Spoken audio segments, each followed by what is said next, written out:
Coming up in Magic the Gathering's latest set, the name of which YouTube doesn't want me to say in the first minute of this video, we are getting 4 new Commander Precons. And today, we're looking at Deadly Disguise, a red, green, and white Precon focusing on face-down creatures. Our box legend for this deck is Kaust, Eyes of the Glade. This 2-mana Dryad Druid is Naya, red, white, and green, thanks to the hybrid mana symbol in their mana cost. As a 2/2, they read, whenever a creature you control that was turned face up this turn deals combat damage to a player, draw a card. Tap, turn target face down attacking creature you control face up. Incredibly interesting. We've got a Naya colored commander that cares about morph and manifest, along with the 2 new face down mechanics that come within this set. First is Disguise, a new twist on morph. When you pay 3 and play it face down, not only is it a 2/2 with no name or creature type, but it is now also a 2/2 with no name or creature type with Ward 2, preventing it from being as removable as Morph normally is. All other rules apply like normal, such as turning it face up, not using the stack, and not being able to be responded to. The other one is Cloak, a new twist on Manifest. This allows you to put a card from the top of your library or your hand into play as a face-down 2/2 with no name or creature type, but has Ward 2, just like Disguise. You can only uncloak creatures, though, by paying their mana cost. That is, unless an effect like Kaust here turns them face up. Again, all other rules to turning a creature face up apply here. These are healthy changes to face-down mechanics, as nothing sucked more than having a mystery creature die to a shock, and you lose your entire game plan. But now Kaust here gives you some options for card draw by flipping your creatures over, as well as ways to cheat turning them face up, and I love cheating. But naturally, Kaust is not the only new legend in the deck. We're also graced by Duskana, the Rage Mother. This Naya-colored bear is a 5/5 that reads, when Duskana enters the battlefield, draw a card for each creature you control with base power and toughness 2/2. Whenever a creature you control with base power and toughness 2/2 attacks, it gets +3/+3 until end of turn. Bear lovers rejoice! We have another commander that cares about traditional bears, typically what a 2/2 for 2 mana is referred to as. But in this context, it's important to remember that face-down creatures are 2/2s as well, so there's a lot of synergy and overlap between these 2 commanders, making your Morph, Manifest, and Disguised and Cloaked creatures all 5/5s on attack. But which one of these is better? Before we take a look at the Precon as a whole, remember to like and subscribe for more Precon upgrades and deck builds on the channel. I first want to give some acknowledgements to the amazing reprints in this Precon. Once again, we've asked for some reprint value in these decks, and Wizards has given us some gems. Notably, a pair of almost $20 cards in Jeska's Will, a must-have for any red player, and Seedborn Muse, one of the greatest green creatures ever printed. These 2 alone are big value for anyone looking to pick up the deck, even just to use for parts. But that's not all. We also get 2 amazing mono-colored legends in the list in Toski, Bearer of Secrets, and Neheb the Eternal. These 2 are mainstays of many decks and are huge gets from the default list. Amazing to see these great multi-deck all-stars in more hands. But there are also a handful of $3 reprints in the deck too, like Beast Whisperer, Sereth the Viper's Fang, and Sidar Kondo. Great adds to a lot of decks for utility, or to head up their own brew. But maybe most importantly is that the deck comes with both Nature's Lore and 3 Visits packed in. These are 2 of the best ramp spells in the game, and usually a few bucks each on their own, but this Precon just gives them to you. Again, making it great to strip down for parts for other decks in the long run. Bravo, Wizards! But reprints aren't the only place where value lives in Deadly Disguise. We also have some fantastic new cards to look forward to, like Panoptic Projector, a 4-mana artifact that makes the next face-down spell you cast cost 3 less, while also acting as a trigger doubler when turning a face-down permanent face up.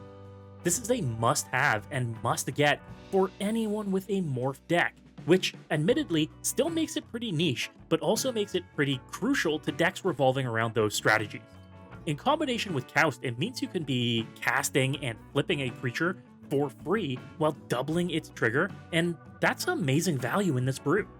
Continuing with some niche appeal is Veiled Ascension. a 4-mana enchantment that puts a flying counter on each face-down creature you control when it enters the battlefield, while also putting a flying counter on each face-down creature that enters with it in play. And it also cloaks at the beginning of your upkeep, flipping the top card of your library into play as a 2/2 with Ward 2, and now a flying counter.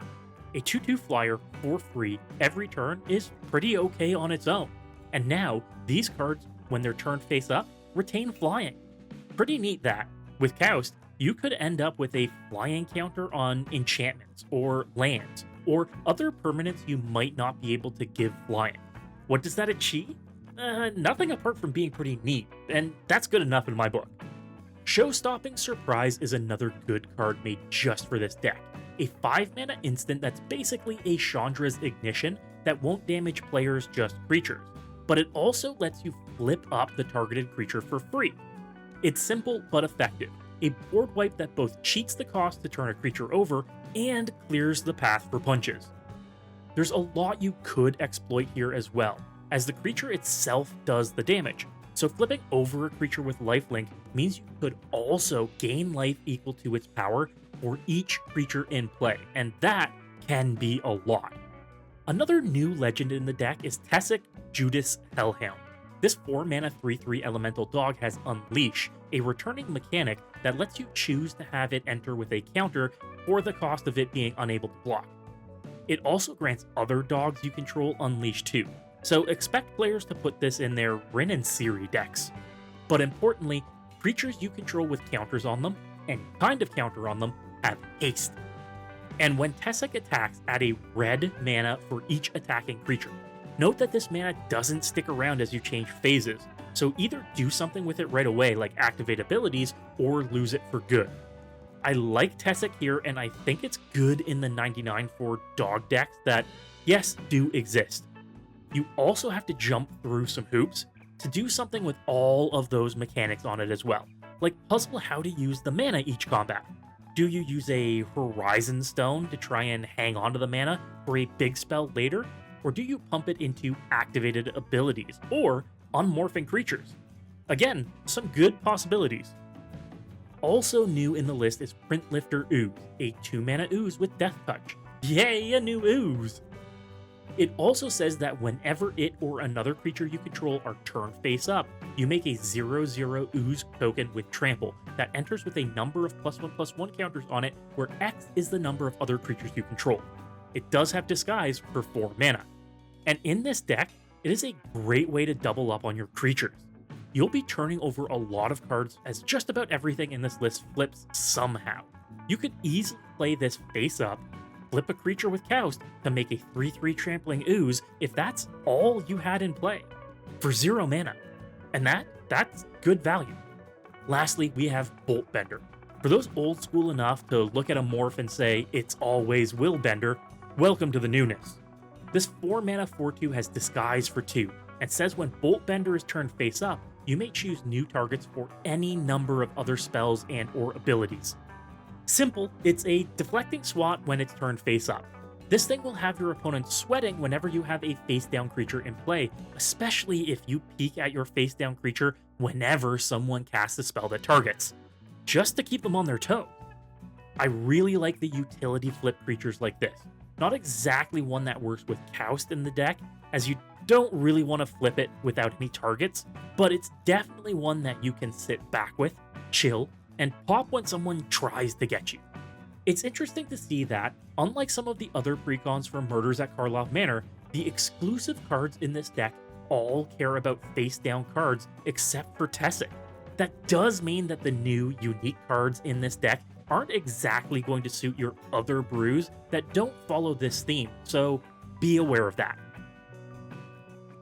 Now, this brings us to our question, which is better to head up this deck, Kaust or Duskana? While there are some clear overlap in strategies here, ideally we want different things. Kaust wants you heavy into face-down creatures to flip up for free, while Duskana couldn't care less whether a 2/2 creature is a bear token or a morph. Ideally, they want different decks. So let's see how I'd upgrade the list for Kaust first. First to say is that the deck is very focused. Ways to get face-down creatures are packed to the gills. I love Mastery of the Unseen and Whisperwood Elemental in this deck. As someone who played in Cons Block Standard, they do work here. The addition of the new Ugin's Mastery, originally printed last year in Commander Masters Precons, is genius here as well, getting you extra manifest value from casting morphs, while eventually letting you turn extra face-down spells up for free. And normally, Manifest and Cloak are weaker versions of face-down mechanics because useful cards turned face-down are typically gone forever without a way to flip them up. Except, Kaust fixes that issue. Anything we can get to put more Manifest goodness in the list is a win. Which makes options like Light Form, Rage Form, and Wild Call all possible additions to the deck too. Having your flipped up creature, if it's a creature, keep abilities like Flying, Double Strike, or extra +1/+1 counters is pretty great. And one of the things this deck wants more than anything is a way to reduce the cost of our face-down spells. Obscuring Ether is in the base list, thankfully, and we should be finding room for Dream Chisel. Together, we could be reducing the cost of our Disguise or Morph spells to a single mana, letting us machine gun out face-down creatures. Along the same lines, we could be further reducing the cost of our Morphs. Unfortunately, things like Herald's Horn and Urza's Incubator don't work here, since you need to choose a creature type and morphed or disguised creatures don't have a creature type. But you know what does work? Ezerut Channeler and Nylea Keen-Eyed. These reduce the cost of creatures by default, making them very valuable to include. And if we can gain just one more life on top of Ezerut's activation, you could vomit out every morph in your hand in a single turn for free. And you may not have expected this deep cut, but Centaur Omen Reader says that, as long as it's tapped, creature spells cost you 2 less to play. That's a big discount. Lastly, Ugin the Ineffable is an ideal planeswalker to include, replacing one of our smaller non-morph creatures. Discounting our colorless spells, like morphs, by 2 is incredible. While it doesn't technically manifest on activation, it does create us more 2/2 creatures, which isn't nothing. With some of these together, you could be paying 0 mana for your face-down creatures. If we can get into this scenario, we really want to be refilling our hand fast. Beast Whisperer does the most work here, drawing you a card whenever you cast a creature spell, face up or otherwise. And what else can we include? Well, Guardian Project functions for us essentially the same way, believe it or not. There's even Oracle text that specifically addresses this. It says a face-down creature has no name, so it can't share a name with anything. This includes other creatures with no name. Meaning, we could be stringing together free morph and disguise creatures until we're blue. Which is funny because there's no blue in this deck. Another potential draw engine is Symmetry Matrix. This 4-mana artifact lets us pay 1 and draw a card whenever we have a creature with power equal to its toughness enter the battlefield. Since that's all of our morph, disguise, manifest, or cloak creatures, it's good opportunity. The other thing this deck really wants is to be able to cast your creatures at instant speed. While disguise and cloak give your creatures a little bit of protection thanks to Ward 2, having your face-down army sit around for an entire turn cycle leaves you open to a lot of disruption. So how do we fix this? Well, we have a pair of solutions in Liberator, Urza's Battlethopter, and Skittering Cicada. They both let us cast colorless spells as though they had flash, not just artifact spells. With cost discounters and card draw engines, we could be in the territory of a surprise army thanks to these two friends. And in multiples, we could be really drawing through our entire library and just spitting everything onto the table. So that leaves us with the question of what do we cut for these goodies? Well, ideally, we want fewer non-morph bodies in the deck in favor of being able to string together morph and disguise creatures. So that's where we begin. Scourge of the Throne, Tessic Judas Hellhound, and Mirror Entity likely don't make the final deck list for this round. Not that they aren't good cards, but for this theme, in this upgrade, they don't do the things we want them to do.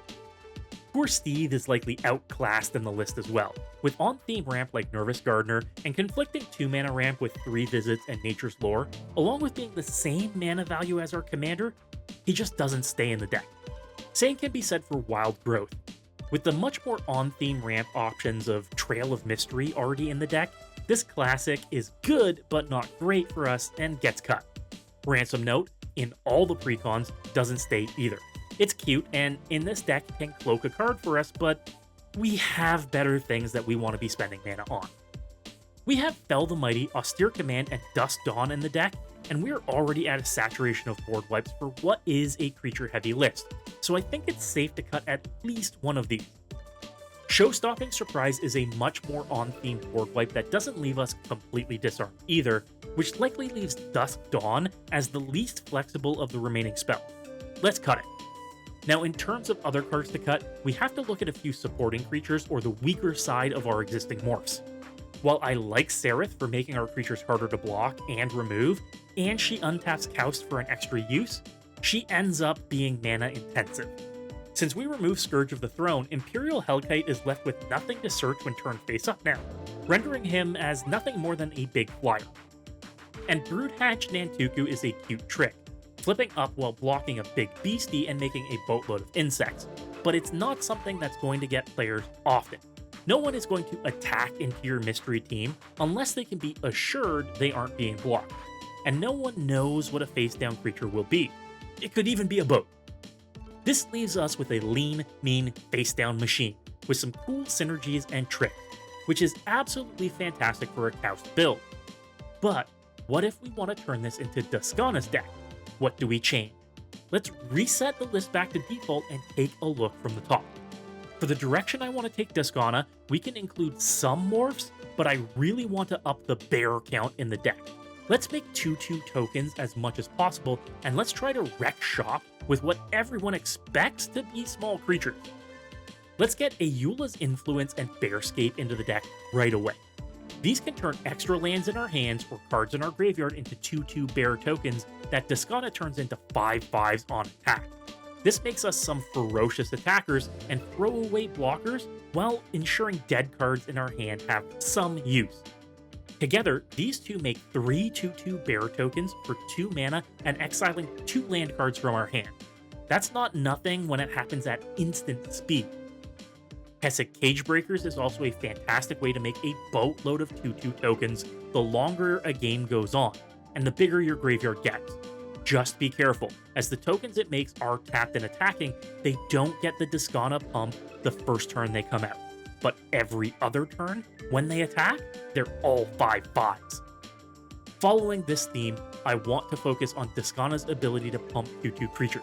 Let's play around with that angle thanks to 2 new legendaries from Lost Caverns of Ixalan, Sovereign Okaneka Hahu and Kutzil Malamant Exemplar. Combined with Duskana, we could be pumping our creatures repeatedly, putting counters on them, and drawing cards with them. Extremely powerful, as all 3 care about base power and toughness, not modified base power and toughness. A 2/2 morph could be attacking for 5, drawing you a card, and getting 3 +1/+1 counters. That is a ton of value.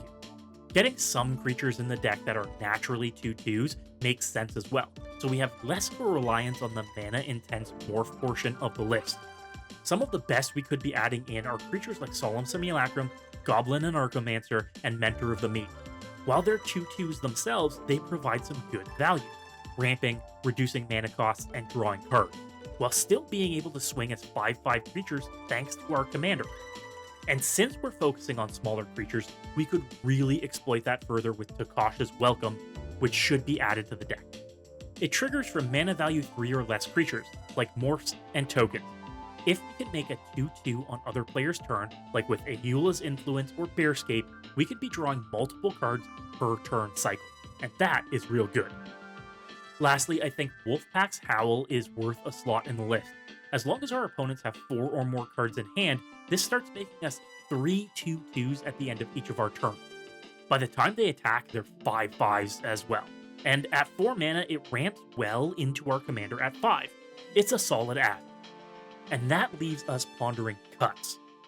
Here, I feel we axe most of the morph theme where it's not needed. Our massive morph creatures like Akroma, Frozen Colossus, and Frozen Cloudscaper can all go.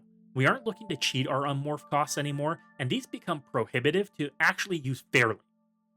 Things that trigger from us flipping cards up are likely not remaining either.